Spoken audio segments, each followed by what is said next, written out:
Primera de Corintios 17 nos dice: no seáis idólatras, como algunos de ellos, según está escrito. Y luego continúa: se sentó el pueblo a comer y a beber y se levantó a jugar.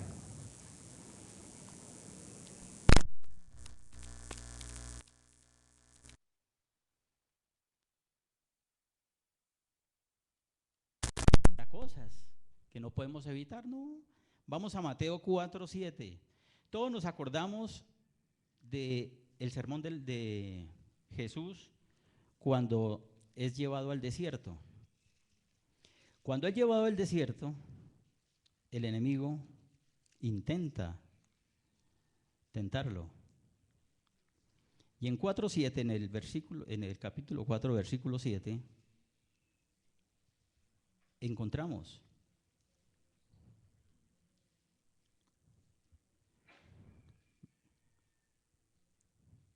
en el versículo 4:3 y 4:4 de Mateo. Y vino a él el tentador y le dijo: si eres hijo de Dios, di que estas piedras se conviertan en pan. ¿Por qué le dice que estas piedras se conviertan en pan? Pues porque él tenía hambre. Y si tiene hambre, pues tiene una necesidad que viene de la carne. Y en el versículo 4 Jesús le responde: escrito está, no solo de pan vivirá el hombre, sino de toda palabra que sale de la boca de Dios. Ante esta situación y ante esta dificultad que se le presenta, él sencillamente está demostrando que tiene su carne sacrificada. El versículo 16 también nos habla de los deseos de los ojos. Eclesiastés 1:8, ¿qué nos dice de esto?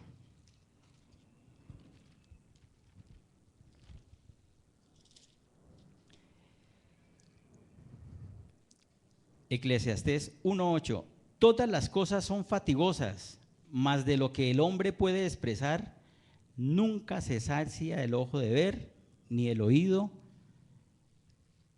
de oír.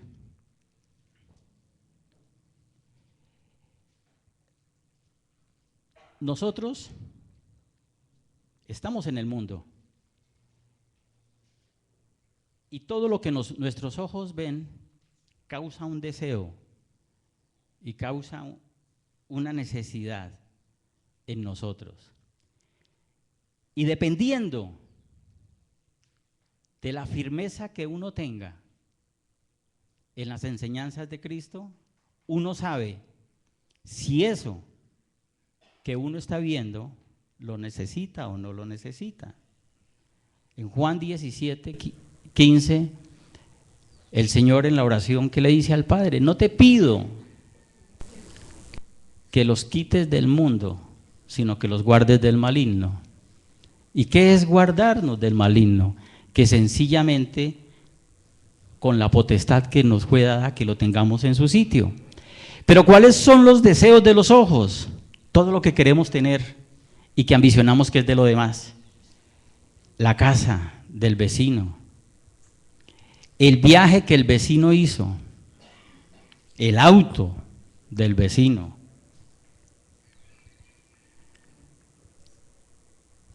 el cónyuge de alguien.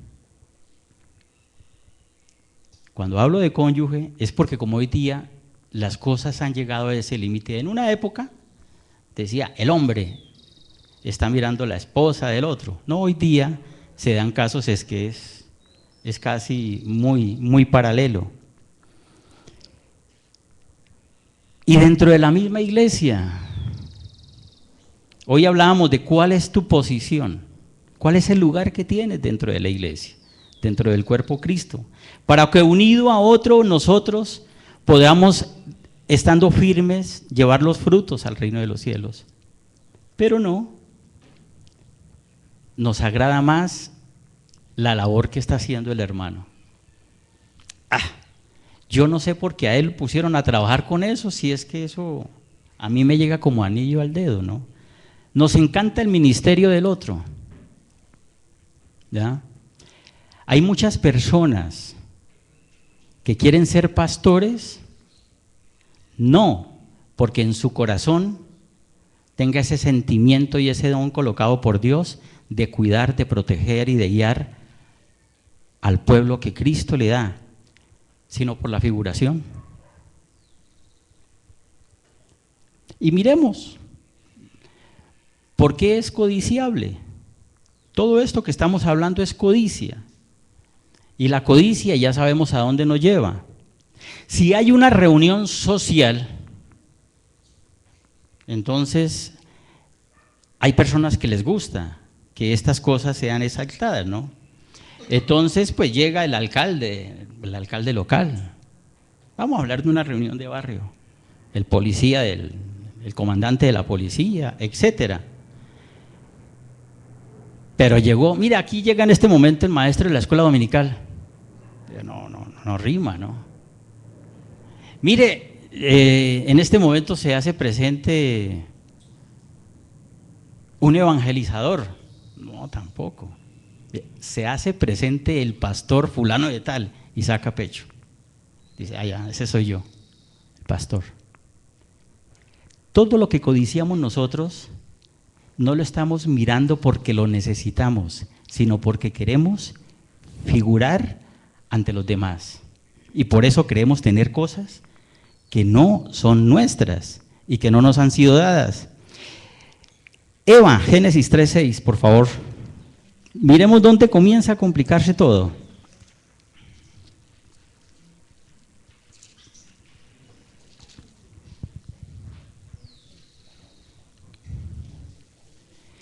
Génesis 3:6. Y vio la mujer que el árbol era bueno para comer y que era agradable a los ojos y árbol codiciable para alcanzar la sabiduría, y tomó de su fruto y comió y dio también a su marido, el cual comió así como ella. Codiciable. La codicia es algo tremendo, del cual nosotros tenemos que estar completamente alerta. Yo no me explico por qué, si uno compra algo, después sigue preguntando por lo mismo que compró. ¿Ya? ¿Cuánto le costó? Uy, mire, con esa plata hubiera comprado este, y ni siquiera ha estrenado el que tiene. ¿Ya? Qué bonito cuando a una familia de pronto tienen la oportunidad de estrenar tremendo segundazo y nuevo, primera vez que tiene el carro, y al otro día llega el vecino con un 0 kilómetros y dice, y caramba, yo sí estoy muy mal, yo no tengo carro, el vecino sí tiene carro.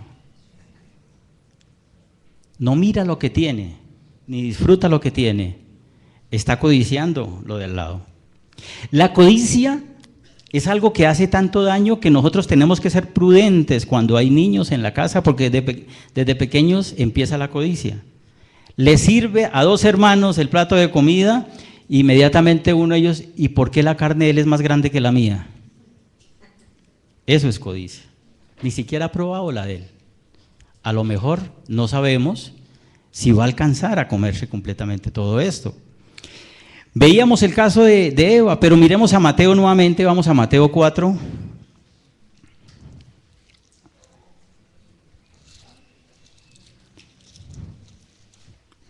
Mateo 4 nuevamente, en la tentación de Jesús. Mateo 6, 4:6. Y le dijo, si eres hijo de Dios, échate abajo, porque escrito está, a sus ángeles mandará acerca de ti, en sus manos te sostendrán. Perdón, es más abajito, el 8. Otra vez le llevó al diablo a un monte muy alto y le mostró todos los reinos del mundo y la gloria de ellos. Mire, deleítate con todo esto. Y le dijo, todo esto te daré si postrado me adorares. Entonces Jesús le dijo, vete Satanás, porque escrito está, al Señor tu Dios adorarás y a Él solo servirás.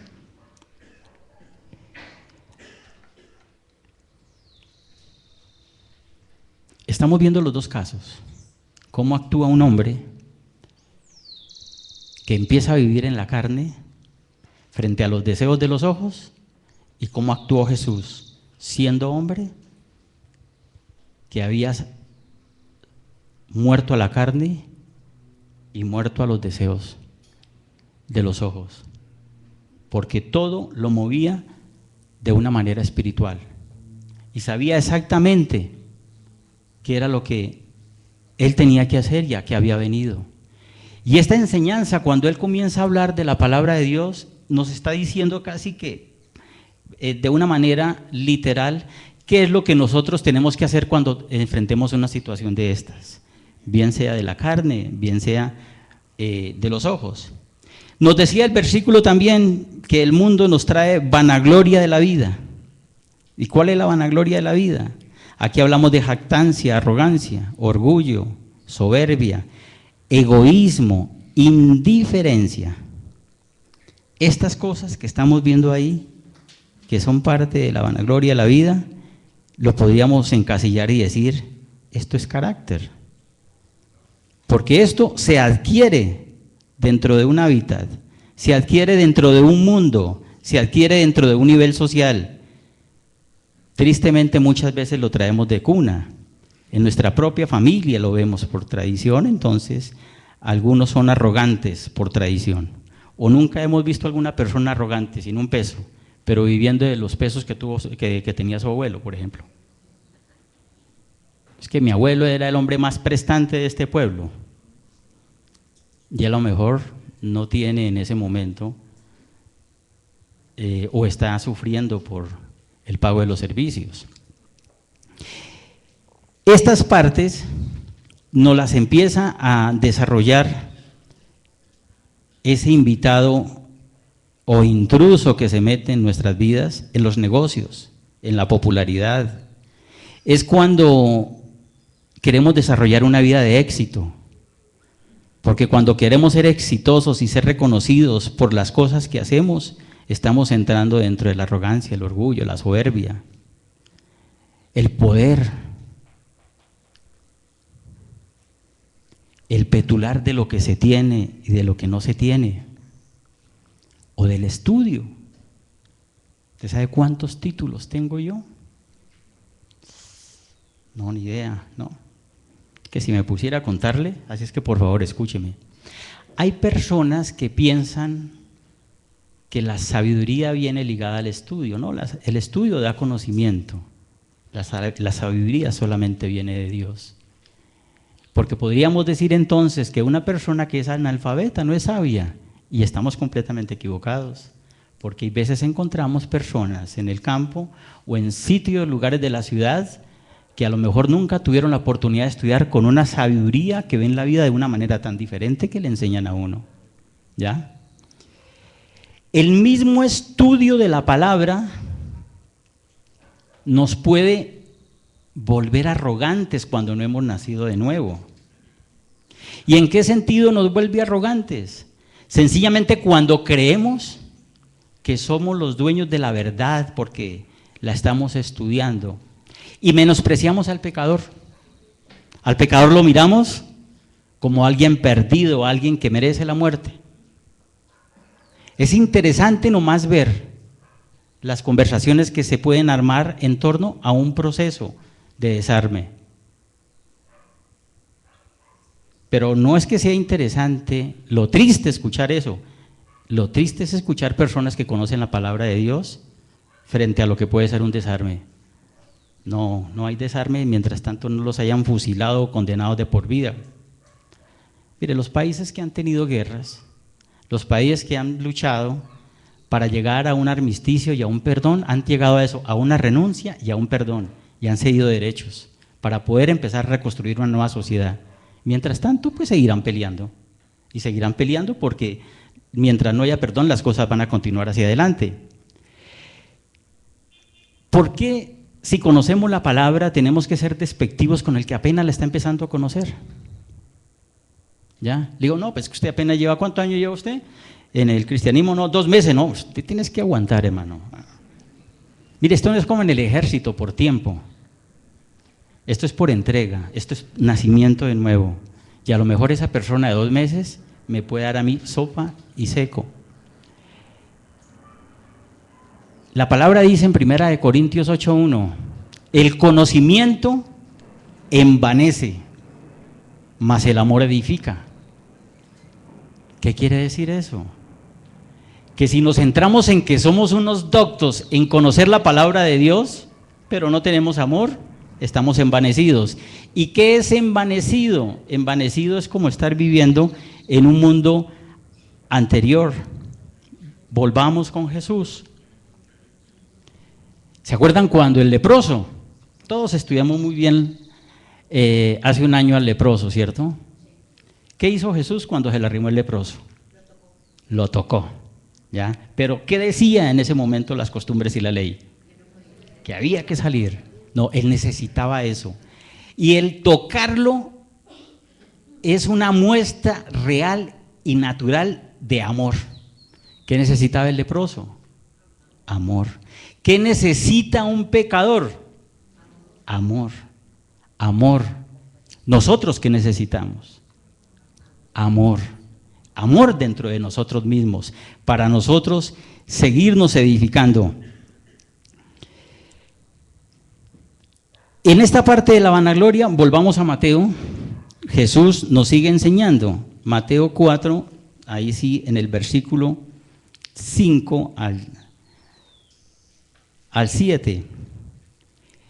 Entonces el diablo le llevó a la santa ciudad y lo puso sobre el pináculo del templo. Mire, poder, soberbia, autoridad, todo. Ya, yo soy el que mando. Esto es tuyo. Es sencillo. ¿Qué es lo que tienes que hacer? Y le dijo, si eres hijo de... Lo puso sobre el pináculo del templo y le dijo, si eres hijo de Dios, échate abajo porque escrito está, a sus ángeles mandará cerca de ti y en sus manos te sostendrán para que tropieces con tu pie en piedra. Jesús le dijo, escrito está también, no tentarás al Señor tu Dios. Las personas, cuando la vanagloria los lleva a un nivel máximo de expresión, siempre piensan que cualquier situación que ocurra en sus vidas, los demás están en la obligación de correr y ayudar. ¿Usted no ha notado, por ejemplo, el jefe de una empresa, el gerente de una empresa, cuando es de estas características, qué pasa cuando llega en su carro y hay otro carro parqueado en el sitio? Mire, la guerra de Troya quedó pequeña, porque a todo el que se atraviese le va a ir mal. No, esto es del doctor, ¿ya? En esta oficina no se toma tinto hasta que el doctor tome de primero. Y son las 6, ¿por qué no te vas? No, es que el doctor no se ha ido. Y así suele suceder. Llega el doctor 20 para las 6 y le dice a un trabajador, necesito este trabajo urgentemente para mañana a las 6. Dicen, cuidadito, le dice que faltan 20 minutos para irse, ¿yo? Porque inmediatamente le dice, vete y descansa porque mañana buscas trabajo. Para que estas cosas vayan cogiendo fuerza en nuestras vidas, nosotros tenemos que ser personas discipulables. ¿Y qué es una persona discipulable? Es una persona que no tiene vanagloria y que entiende que el conocimiento no es el que va a envanecer nuestras vidas. Bien lo dice el Señor en el Sermón del Monte. Más adelante, con el versículo 3 del capítulo 5. Bienaventurados los pobres de espíritu, porque de ellos será el reino de los cielos. ¿Y cuál es un pobre de espíritu? Es aquella persona que está estudiando la palabra y sabe que el Señor todos los días le va a hablar. Y que en cualquier momento una persona se le va a arrimar y le va a decir, hermano Luis, quiero que me permita un segundo. Y le va a decir cosas que a lo mejor no van de acuerdo a lo que dice el Señor. Y la persona, y el hermano Luis sin ningún inconveniente se sienta, mira la palabra y si está en la razón, pues sencillamente aceptar y entender. Ahí estamos viviendo una exhortación y la exhortación implica un consuelo. Eso quiere decir, si nos toca a nosotros mañana en determinado momento acudir a una persona, porque de pronto ha hecho cosas equivocadas, no es para dejarlo en el piso, ¿no? Es sencillamente para después dejarlo en un punto de felicidad tal que encuentre alivio y satisfacción en este miembro del cuerpo de Cristo que está cuidándolo. Eso es amor. Eso es pastoreo. Pero cada una de estas cosas nosotros, si somos nacidos de nuevo, podemos renunciar a ellas y las podemos dejar en su sitio. Pero es que viene algo. Es que nosotros podemos dominar la carne en nuestra carne y seguimos de la misma manera. Por ejemplo, hemos escuchado del yoga, de los budistas, de los faquires, de las personas que trabajan o que estudian y que practican la meditación trascendental. Son personas que empiezan a hacer estas cosas para encontrar paz y tranquilidad y lo logran. Inclusive hasta empiezan a vivir una tranquila y saludable. Pero esto los va llevando a una manera que es bastante diabólica, bastante satánica. Se dan cuenta que no necesitan de Dios, porque empiezan a vivir un mundo egoísta donde ellos mismos empiezan a valerse por sí mismos. Y cuando una persona llega a estar dentro de estas circunstancias, pues sencillamente Satanás lo deja quietico porque ya ese es pan comido, ¿no? Ese es un miembro más del equipo de él. Porque a partir del momento en que nosotros rompemos la dependencia con nuestro Dios Padre y Creador, empezamos a crecer en un mundo egoísta, en un mundo donde estamos manifestando que no necesitamos de Él. Y esto ocurre acá. Dentro de la carne podemos estudiar la palabra de Dios. Yo la puedo estudiar y la puedo justificar. Dice, no adulterarás. Digo, Señor, pero es que mire la esposa que me tocó. Y empiezo a justificarlo y lo encuentra uno.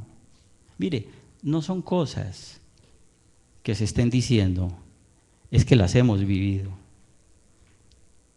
dentro de las mismas personas, cuando justifican su pecado. ¿Usted por qué se queda con las vueltas de las diligencias que está haciendo dentro de su empresa? Si eso no es suyo, le dice, ay, pero es que allá como pagan tan mal, con esto me ayudo para los buses. Pero la palabra de Dios dice, no, también que las cosas no son del dueño, sino del que las necesita. ¿Ya? Estamos manejando la carne dentro de la misma carne. ¿Usted por qué grita a su trabajador? Le digo, es que me sacó de quicio. Pero todo lo justificamos cuando estamos trabajando en la carne. ¿Se puede llevar a cabo una predicación de la palabra en la carne? Por ejemplo, cuando nos da mal genio, porque le hemos compartido la palabra a alguien y la persona no cambia, ¿y qué le comenzamos a decir? El fuego consumidor llegará sobre tu vida. Yo no vuelvo donde esa persona porque eso es como botar pólvora en gallinazo. Eso es en nuestra carne. Nosotros no hacemos la obra, es el Espíritu Santo. Y si nos toca ir 50 veces donde la misma persona a explicarle lo mismo, pues ¿quién nos impide? Hágalo, hágalo. Que Dios está trabajando y en su momento se van a ver los frutos que tenemos con cada una de estas personas. Cuando uno mira estas situaciones en la carne, empieza a ver que hay también otras cosas. Yo puedo hacer obras buenas en la carne. Y solamente lo hago es para tener tranquila mi conciencia o para tener un reconocimiento. Cuando las cosas las hacemos en la carne, estamos esperando el momento en que nos van a pavonear. Y en este momento se hace presente don Luis Alberto, que acaba de traer un mercado. Aplausos. Mire, cuando estaba estudiando esto, me llegó a mi memoria algo que ocurrió hace mucho tiempo. Yo estaba muchacho, estaba trabajando. tenía menos de 20 años. Y yo iba en una bicicleta. De pronto iba para el trabajo en ese momento. Y al coger al voltear, había arena regada, no tuve la precaución y me fui al piso. Yo me imagino que en el piso habré rodado unos 10 metros, pero coloqué esta mano, toda esta parte.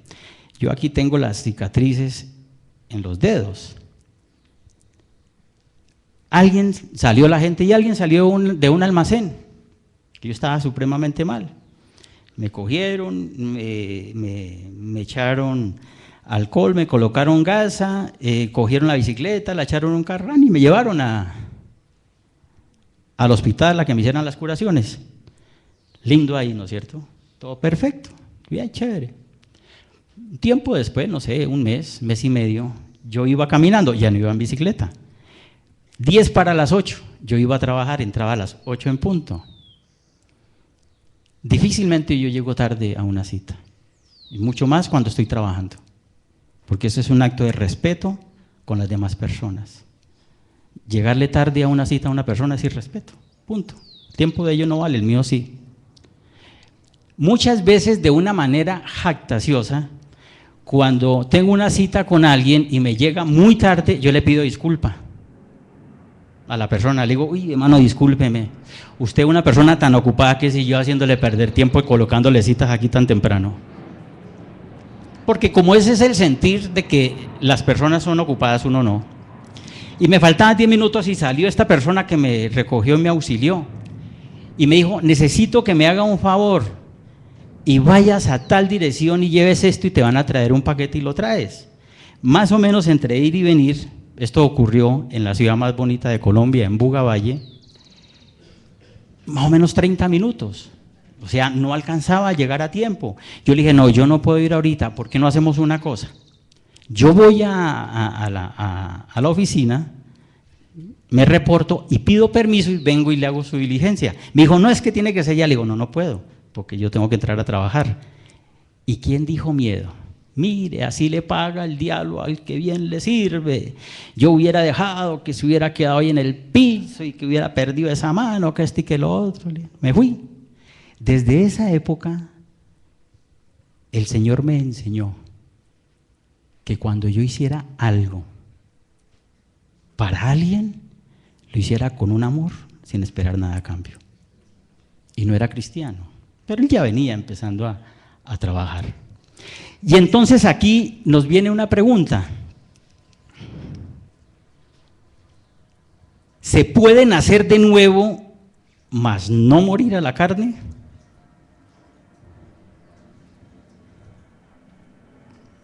¿Sí podrá ser factible esto? Porque nosotros lo escuchamos dentro de nosotros mismos. Ay, hermano, es que yo estoy en la carne. ¿Por qué hizo? Hermano, la carne. Pero Dios nos está diciendo cosas completamente diferentes. Mire, hay un pasaje que es corto y es muy lindo para que más adelante vamos a leerlo rápidamente, pero cada uno lo siga estudiando porque es un pasaje hermoso para leerlo.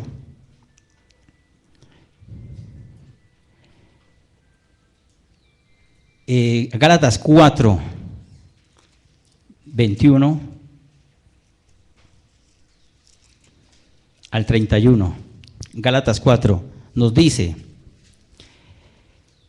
decidme, los que queréis estar bajo la ley, ¿no habéis oído la ley? Porque está escrito que Abraham tuvo 2 hijos, uno de la esclava, el otro de la libre. Pero el de la esclava nació según la carne, mas el de la libre por la promesa, lo cual es una alegoría, pues estas mujeres son los 2 pactos. El uno proviene del monte Sinaí, el cual da hijos para esclavitud, este es Agar. Porque Agar es el monte Sinaí de Arabia y corresponde a la Jerusalén actual, pues está junto con sus hijos, está en esclavitud. Mas la Jerusalén de arriba, la cual es madre de todos nosotros, es libre, porque está escrito: Regocíjate, oh Israel, tú que no das a luz. Prorrumpe en júbilo y clama, tú que no tienes dolores de parto, porque más son los hijos de la desolada que de la que tiene marido. Así que, hermanos, nosotros, como Isaac, somos hijos de la promesa. Pero como entonces el que había nacido según la carne perseguía al que había nacido según el Espíritu, así también ahora. Mas ¿y qué dice la Escritura? Echa fuera a la esclava y a su hijo, porque no heredará el hijo de la esclava con el hijo de la libre. De manera, hermanos, que no somos hijos de la esclava, sino hijos de la libre. Este es un pasaje para que lo estudiemos y lo estudiemos y lo estudiemos. Ahí es claro. Cuando la carne tiene poseída a una persona, está en esclavitud. Y si está en esclavitud, pues está muerta. Porque la misma palabra nos dice que donde el Espíritu Santo está, hay libertad. Y si hay libertad, estamos en vida. Entonces, queda la meditación, si se puede nacer de nuevo, mas no morir a la carne. ¿Cómo vencemos los deseos a la codicia? En 1 de Timoteo 6, del capítulo 6 al 10,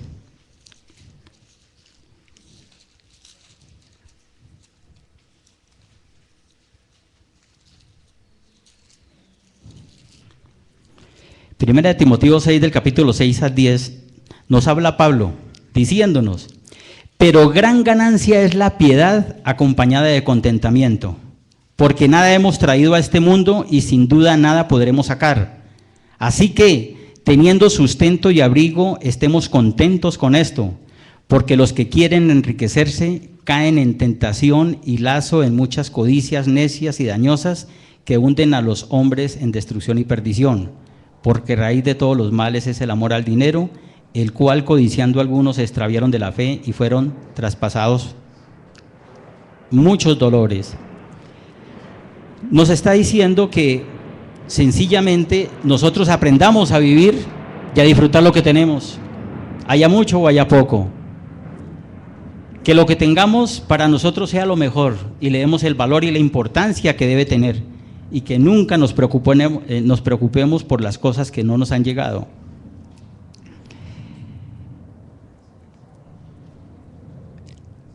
La vanagloria de la vida. La vanagloria de la vida veíamos que es carácter. Esto es algo que solamente lo podrá hacer el Espíritu Santo con cada de nosotros. Pero para que eso se dé, nosotros tenemos que entender cuál es nuestra realidad, ser transparentes con nosotros mismos y entender que nos cuesta, que somos arrogantes, petulantes, vanidosos, que ofendemos sin cesar. Cuando le estamos entregando esto de una manera transparente y estamos siendo transparentes con Dios, el Espíritu Santo obra. ¿Y cómo va a moldear nuestro carácter? Nos lo va a transformar. ¿Y cómo lo va a transformar? Pues como tiene que ser, un carácter idéntico al carácter de Cristo. ¿Y cómo es el carácter de Cristo?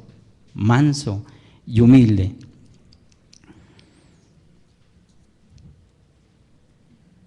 Y veíamos que en todo esto del mundo, el enemigo que siempre nos está atacando es Satanás. No, Dios también nos colocó en la 2 de Corintios 10:2-5. Mire, Satanás es alguien que está derrotado. Yo no me explico. 2 de Corintios, perdón. Una persona que está derrotada es una persona que no es capaz de hacer nada. Cuando las personas dentro de una guerra son derrotados, generalmente durante un tiempo van a quedar recluidas, no hacen daño. Una persona que hace daño es colocada en una prisión aislada, ahí no puede hacer absolutamente nada. Si estalla una guerra entre dos países y en uno de los países hay habitantes que tengan la nacionalidad del país en conflicto, ¿qué hace el país en ese momento? Coge a todas las personas que son del otro país con el cual está en guerra y los lleva y los coloca en un sitio bajo vigilancia. ¿Por qué? Porque no pueden hacer absolutamente nada. Satanás está vencido. Pero los únicos que le permiten a él que entre a tomar partido de nuestra vida somos nosotros. Le abrimos la puerta para que venga y juegue. En 2 de Corintios 10:5, miremos desde el 3, pues aunque andemos en la carne, no militamos según la carne, porque las armas de nuestra milicia no son carnales, sino poderosas en Dios para la destrucción de fortalezas, derribando argumentos y toda altivez que se levanta contra el conocimiento de Dios y llevando cautivo todo pensamiento a la obediencia de Cristo. Cuando nosotros entendemos esto, sabemos que al diablo no le tenemos que dar más importancia, ninguna. Y no le damos importancia sencillamente cuando entendemos que todo lo que ocurre en nuestras vidas es directamente por consecuencia nuestra y que Él queda en su sitio. Pero viene algo, digamos que tratamos de dominar la carne, los deseos de los ojos, la vanagloria de la vida, etcétera. Pero los mismos atabares de la vida diaria, los problemas, las dificultades, la escasez, las enfermedades, nos ponen en determinado momento en una crisis de prueba y vuelve y salta nuevamente estos problemas de la carne. ¿Qué puede pasar ahí? Por favor, 2 de Pedro 2:20.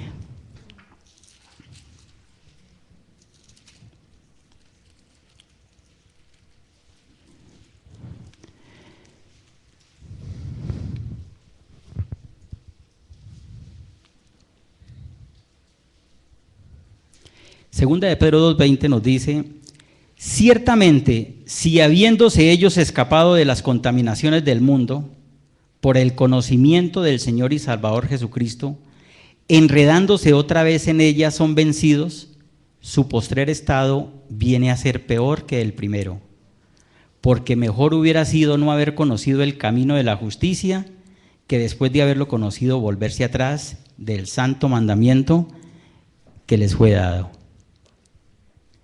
En Lucas 11, versículos 24-26 también hay otro pasaje. ¿Se acuerdan de el espíritu que sale de un cuerpo, el espíritu inmundo? Y el cuerpo queda limpio. Pero al cabo de un tiempo él dando vueltas dice, voy a volver de donde salí a ver qué pasó. Y él regresa y lo encuentra vacío. ¿Qué dice? Iré y traeré 7 más malos para morar ahí. Cuando uno está conociendo la palabra, uno tiene que estar a diario muriendo a las cosas, entendiendo que todos los días son una batalla. Todos los días es una batalla. Y es una batalla donde nosotros tenemos que reflejar que hemos nacido de nuevo. Toda acción tiene su reacción, es una ley de física. Pero si vamos a mirar en la parte, en otras áreas nos dicen que todo acto tiene una consecuencia. Quiere decir, si lo vamos a mirar de una manera espiritual, que todo lo que sembremos, eso recogemos. ¿Y qué pasa? Cuando habiendo conocido la verdad, cuando hemos encontrado y sabemos con conocimiento de causa el sacrificio que Cristo es en la cruz por mí, cuando me ha pedido que yo sea hijo suyo, me ha dado esa potestad, lo vimos en Juan, ahorita lo vamos a leer, y es muy interesante cuando dice que Él me da la potestad de ser hijo suyo, pero cuando me está dando la potestad, me está dando el poder, también me está diciendo que es mi decisión tomarlo o rechazarlo. Yo puedo ir en este momento donde un abogado digo, yo le quiero dar poder a usted para que me defienda, y él me puede decir, si lo defiendo, no lo defiendo, no recibo ese poder. Pero cuando conozco todo esto, sigue brotando en mí los problemas de la carne, los deseos de los ojos y la vanagloria de la vida. Esta acción que estoy sembrando va a traer una consecuencia en mi vida. ¿Y qué dice la palabra? Vamos a Hebreos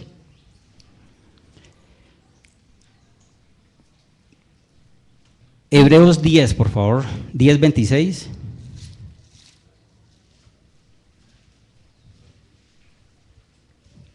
Diez, 26 y 27.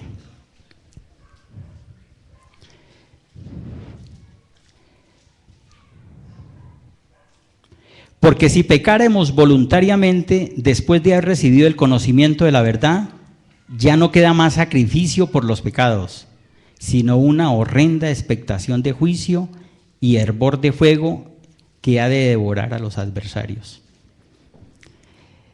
Había una diferencia tan grande desde antes de conocer la palabra a ahorita, porque ahorita cuando nosotros pecamos hay que tener mucho cuidado si lo hacemos deliberadamente.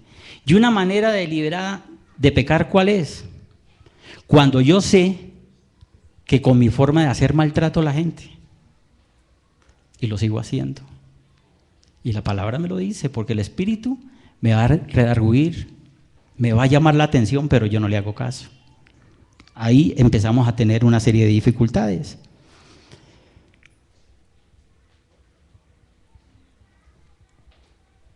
Una persona que nace de nuevo, ya lo vimos, es una persona que las manifestaciones son claras en la vida. El Espíritu Santo da testimonio de cada uno de nosotros. Lo encontramos en Romanos 8, 16. Y Él da testimonio porque nosotros creemos y vivimos la palabra. Cuando yo estoy creyendo, el creer es fe. El creer implica que todo mi conocimiento y todos mis argumentos mueren y le dan vida a lo que es la palabra en mi vida. El creer, esa fe en mí es la que me permite que yo sea enseñado todos los días, sea discipulado. Y cuando esa fe está en mí, es cuando yo tengo los puestos en Jesucristo, Hebreos 12:2. El autor y el consumador de mi fe. Y cuando esa fe en mí es real, se transforma en amor. Porque es vivo, es real y es único. Y eso es cuando nos hace entender a nosotros quiénes somos y lo que Cristo quiso en nosotros. Y cómo se manifiesta públicamente, así como en determinado momento las manifestaciones de la iglesia en Etiopía en guerra. Iremos a Juan 13:35. Eso no es solamente para mí, o decir yo todo esto lo tengo, pero no lo demuestro. Juan 13:35. ¿Cómo es visible para el mundo que yo soy una persona nacida de nuevo? En esto conocerán todos que sois mis discípulos, si tuvieres amor los unos con los otros. Y yo tengo amor cuando respeto a mi esposa, valoro a mi esposa, valoro a mis hijos. Cuando a mi hogar es ese huerto que Dios me dio para labrar y guardar, para proteger y para proyectar frente a la misma sociedad, frente a mi misma familia extendida. Cuando yo le doy la importancia a cada persona que está a mi alrededor, sean mis jefes o mis empleados, sean mis vecinos, sea el presidente de la compañía o sea el celador, todos ellos para mí tienen una importancia muy grande y los amo. Cuando entiendo la necesidad que tienen y corro a ellos de una manera viable y palpable. La mayor necesidad que tiene una persona en dificultades es el conocimiento de la palabra. Pero esta fe que estoy transmitiendo con ellos va ligada a mis obras, que son el acto de desarrollo de lo que yo creo y de lo que yo muestro y de lo que yo sé. Una persona nace de nuevo cuando definitivamente empieza a obrar de una manera sobrenatural. Y una manera sobrenatural es cuando no le da importancia ni a la carne, ni a los ojos, ni a la vanagloria, sino tiene un corazón abierto y unos oídos despiertos para oír lo que Dios le está diciendo que haga y cómo tiene que caminar, y unos ojos para ver lo que Él está mostrando. y para que aprendamos a cuidar las personas que Él nos entrega. Nosotros como congregación, como redes de formación cristiana, vamos a impactar al mundo, así como la iglesia en Etiopía, cuando nos amemos nosotros mismos, cuando nos cuidemos nosotros mismos, cuando nos valoremos nosotros mismos y cuando nosotros seamos el reflejo de lo que Dios quiere con cada uno de nosotros. Sé que hay dificultades, sé que hay pruebas de todo tipo, económicas, laborales, sociales, de salud, inclusive de familia, por el mismo carácter que pueden manejar dentro de una familia. Y si hemos nacido de nuevo, ¿quién nos podrá separar del amor de Cristo? ¿Alguna prueba? ¿Alguna dificultad? ¿El hambre? ¿La angustia? ¿La desesperanza? Es tan lindo Romanos 8:38, porque ahí no lo dice. Para que lo meditemos siempre que estas circunstancias lleguen a nuestra vida y nosotros pensemos que no podemos caminar.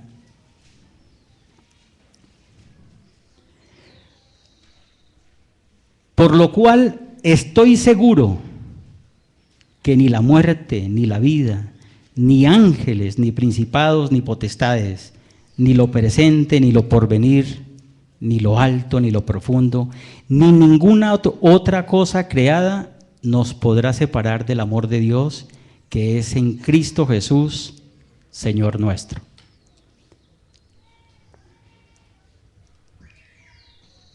Si alguien, para concluir, nos quiere aportar algo que el Señor le haya hablado, muchas gracias, porque nos va a enseñar a todos.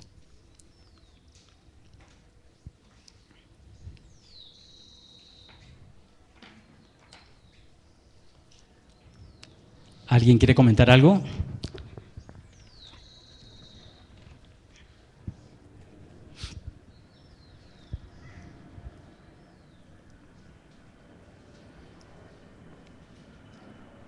Listo, entonces oramos por favor.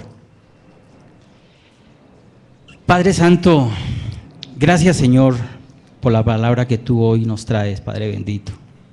Señor, te rogamos Señor que seas tú en tu inmensa paciencia, Señor, guardándonos y protegiéndonos. Que nos hagas ver a cada uno de nosotros nuestro pecado, Señor, para nosotros fortalecernos, Señor, en la carne, Padre bendito, y renunciar a ella, Padre bendito, porque no queremos seguir andando en la carne. No queremos que el mundo tampoco nos toque a nosotros, Padre bendito, porque tú a cada uno de nosotros nos estás dando lo que necesitamos, Señor, porque tu amor es grande e infinito, Padre bendito. Y Padre bueno, permite que en el corazón de cada uno de nosotros, cada día, crezca la mansedumbre y la humildad, Padre bendito, porque ninguna vanagloria de la vida ha de tocar nuestros corazones, Señor. Y gracias, Señor, porque con base en todo esto, Señor, tú nos vas a permitir nacer de nuevo. Y si nosotros como congregación nacemos de nuevo, Padre bendito, las personas van a llegar a sumarse, Padre bendito, a escuchar y a conocer de ti. Porque Padre Santo, solamente tú, Padre bueno, a través de cada uno de nosotros y guiado por el Espíritu Santo, Señor, podrá permitir que el dolor y la aflicción que hay en las personas que no te conozcan pueda llegar a sus vidas y a sus familias. Gracias, Padre Santo. Síguenos hablando, que te seguiremos escuchando, y síguenos enseñando, que cada uno de nosotros seguirá aprendiendo. En el nombre de Cristo Jesús, Señor. Amén. Amén.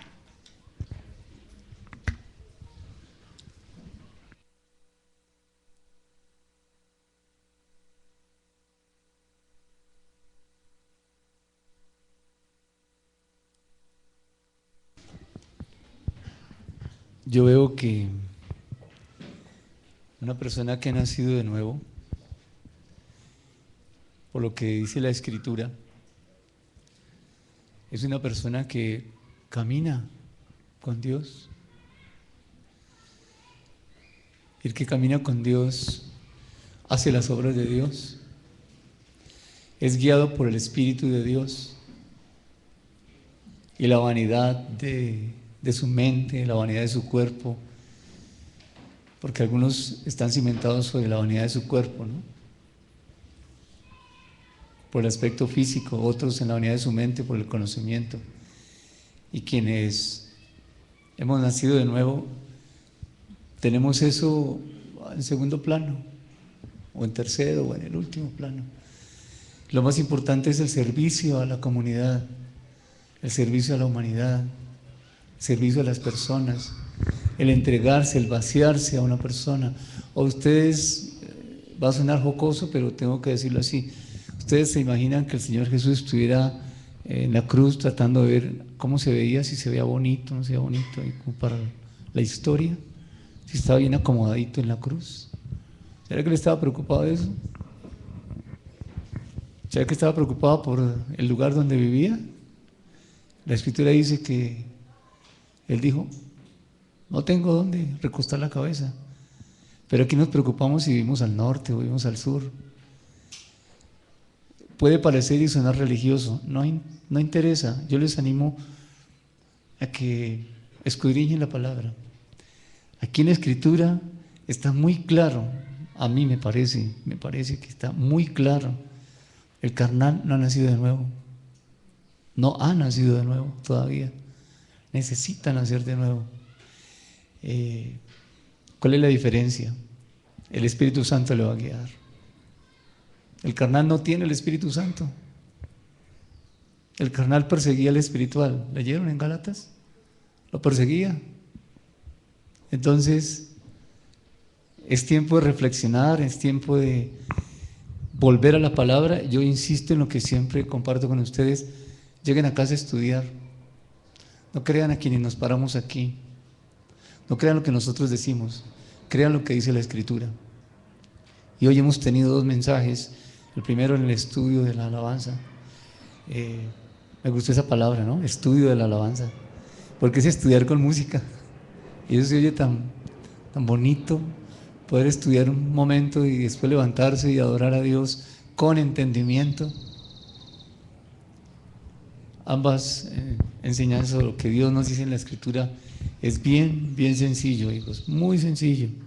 Así es que si por alguna razón está haciendo las obras de la carne, esta es una buena oportunidad para decirle: Señor, estoy equivocado.